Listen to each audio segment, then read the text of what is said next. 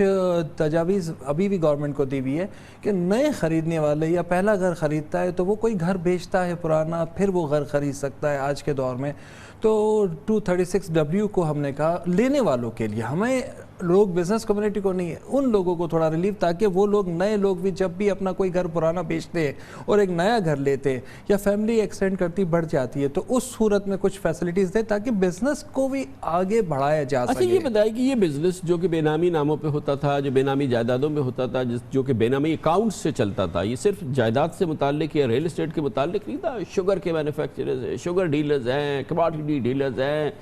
پاکستان کے بڑے بڑے ہول سیل مارکیٹس میں یہ بے نامی اکاؤنٹس رہتے تھے. اب یہ کام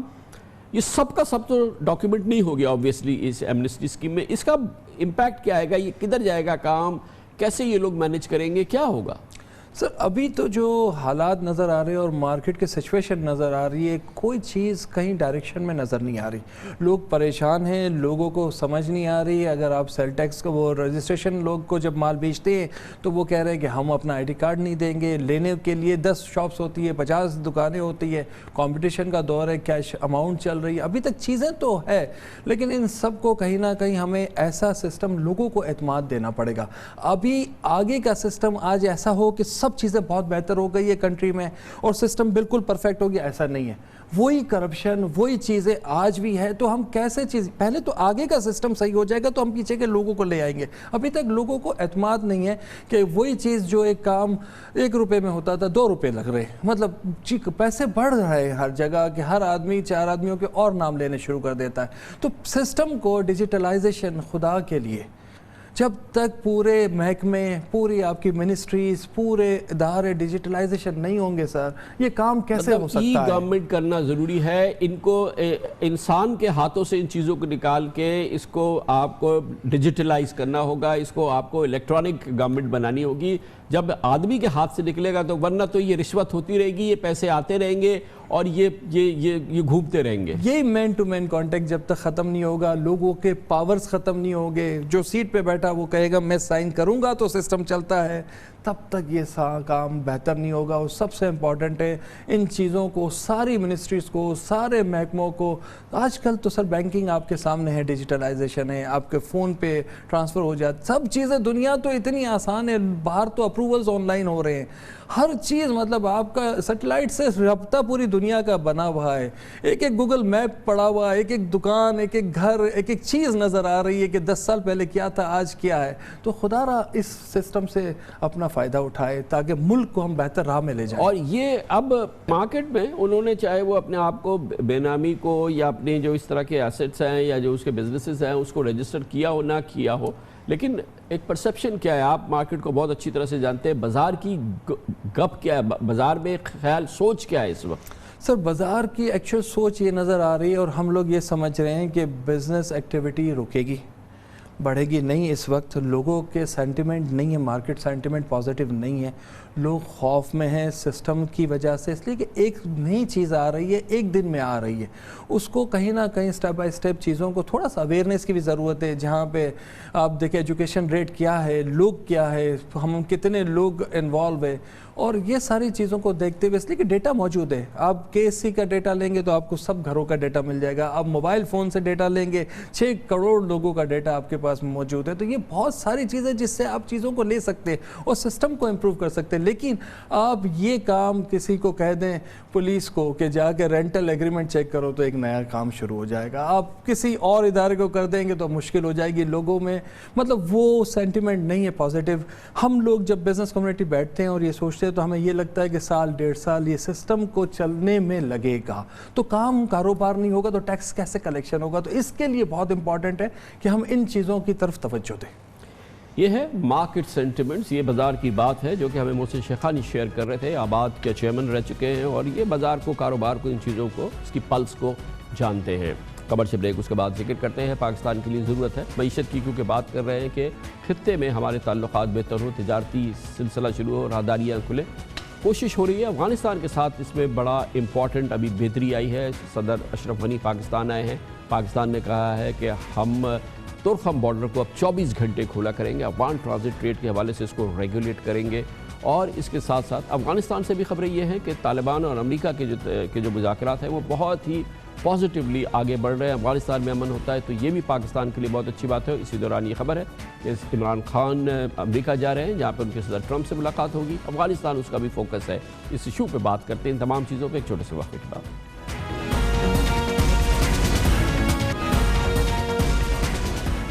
معیشت کے حوالے سے بہت ہی ری ایشورنگ سچویشن ہے, حالات میں بہت بہتری آ رہی ہے. آج مارکیٹ میں آپ نے دیکھا کہ اس کا رد عمل بھی نظر آ رہا ہے, بہت ہی پازیٹیو رسپانس ہے اس وقت بازار میں, مارکیٹس میں. کل جو ڈیولپمنٹس ہوئی, ایمنسٹی کی تاریخی کامیابی, IMF کا پروگرام ہو جانا, یہ سب کچھ اسی پس منظر میں یہ بات بہت اہم ہے کہ پاکستان کے خطے میں بھی بہت اہم پیش رفت ہو رہی ہے. خاص طور پہ پاکستان کے جو امریکہ سے تعلقات کے حوالے سے بہتری ہے, اس میں افغانستان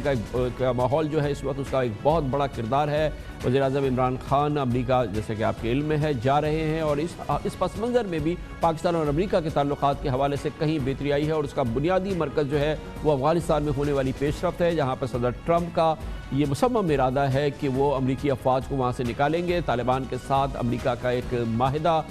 ہو, اس سلسلے میں بہت اہم مذاکرات دوحہ میں ہو رہے ہیں. بعض ماہرین کہتے ہیں کہ وہاں فیصلے کی گھڑی ہے. اسی دوران پاکستان اور افغانستان کے تعلقات جو کہ کافی کشیدہ رہے ہیں حالیہ سالوں میں, حالیہ مہینوں میں, اس میں بہتری ہوئی ہے. آپ نے دیکھا کہ افغانستان کے صدر اشرف غنی حالیہ دنوں میں پاکستان تشریف لائے. اس سے پہلے ایک غیر متوقع دورہ ہوا تھا جب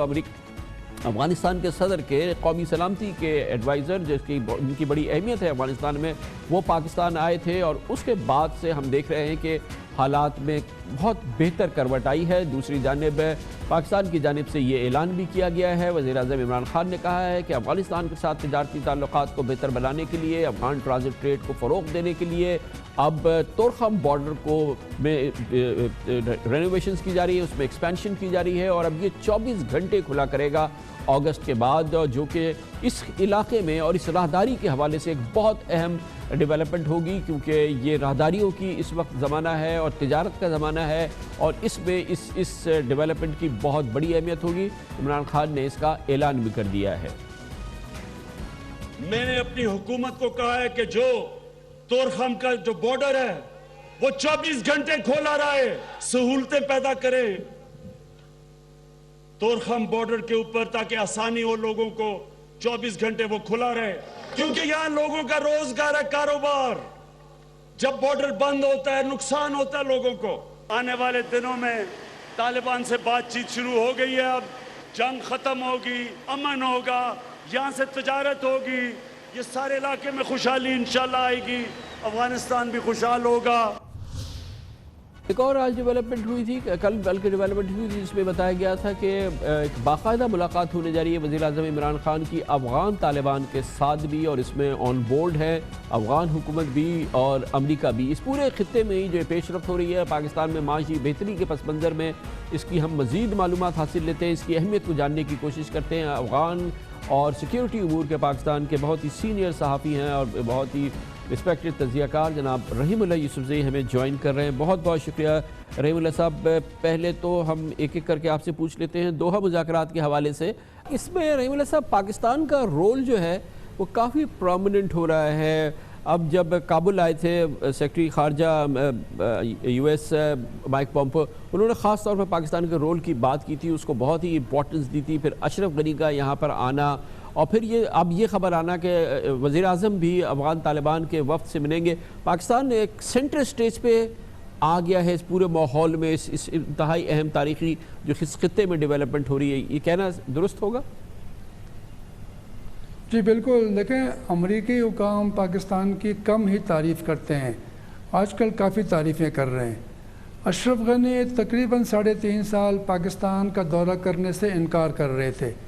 وہ بالآخر پاکستان آئے اور بڑی اچھی انہوں نے گفتگو کی۔ اور آپ یہ دیکھیں کہ زلمے خلیلزاد بار بار کہہ رہے ہیں کہ پاکستان کا بڑا ایک اہم کردار ہے، تو میرے خیال میں پاکستان کی اہمیت تو ہے، اور پاکستان نے کوشش کی ہے کہ یہ معاملات حل ہو جائیں۔ پاکستان نے حالیہ مہینوں میں جو بھی دہشت گردی کا حملہ ہوا افغانستان میں اس کی مذمت کی ہے، چاہے وہ داعش نے کیا چاہے وہ طالبان نے کیا۔ پاکستان نے طالبان سے بار بار کہا ہے کہ وہ افغان حکومت سے مذاکرات کریں، تو میرے خیال میں پاکستان کی جو پالیسی ہے وہ امریکہ کو کافی پسند آئی ہے، اسی لیے پاکستان کی تعریفیں ہو رہی ہیں، اور اشرف غنی بھی اسی لیے پاکستان کے دورے پر آئے۔ اچھا رحیم اللہ صاحب، یہ اس کی اہمیت بتائیے، یہ جو ہم طورخم بارڈر کو اب 24 گھنٹے کھولنے کی بات کر رہے ہیں، تجارت کو وسیع کرنے کی بات کر رہے ہیں، اور بہت ہی ایکسٹراڈنری انداز میں وارمتھ دکھائی ہے پرائم منسٹر نے، گورنمنٹ آف پاکستان نے، جب اشرف غنی آئے، اس کی کیا امپورٹنس ہے؟ جی بالکل، دیکھیں پاکستان اور افغانستان کی جو تجارت ہے اس میں کچھ کمی واقع ہوئی ہے۔ یہ $2.5 بلین تھی کچھ سال پہلے، ابھی کہا جا رہا ہے کہ $1.2 بلین ہے، اور جو ایک فیصلہ ہوا تھا کچھ سال پہلے کہ اس کو $5 بلین تک پہنچائیں گے، ظاہر ہے وہ ممکن نہیں رہا، لیکن یہ ہے کہ ابھی بھی کافی امکانات ہیں،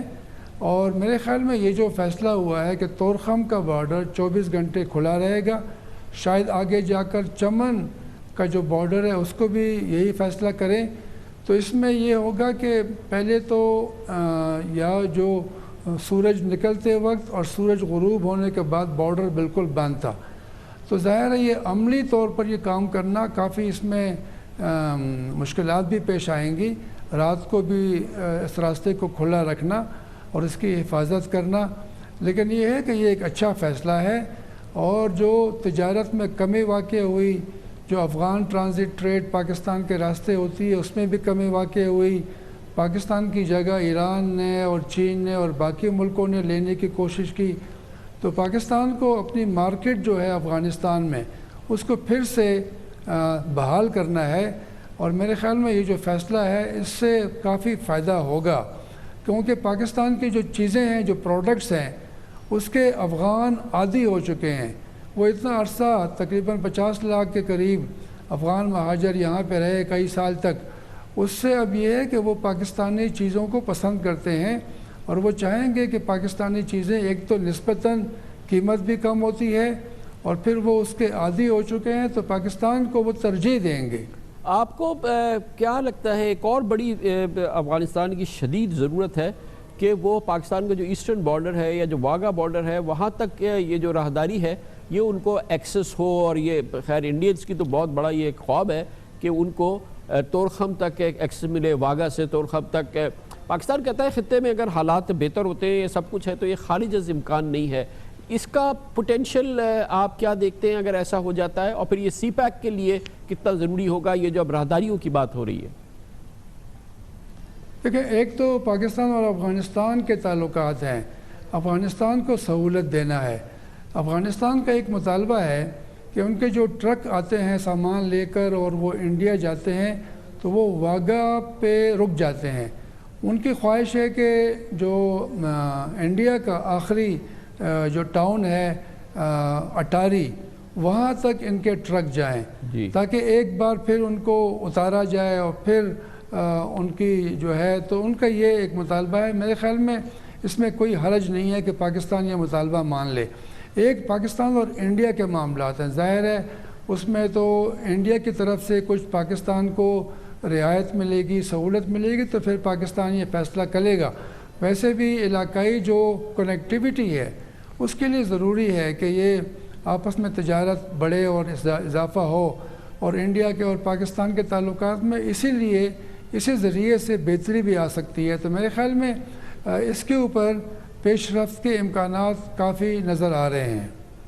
بہت بہت شکریہ جناب رحیم اللہ یوسفزئی ہمارے ساتھ تھے۔ اس کے ساتھ ہی ہمارے آج کے پروگرام کا اختتام ہوتا ہے۔ کامران خان کو اجازت، اللہ حافظ ناصر۔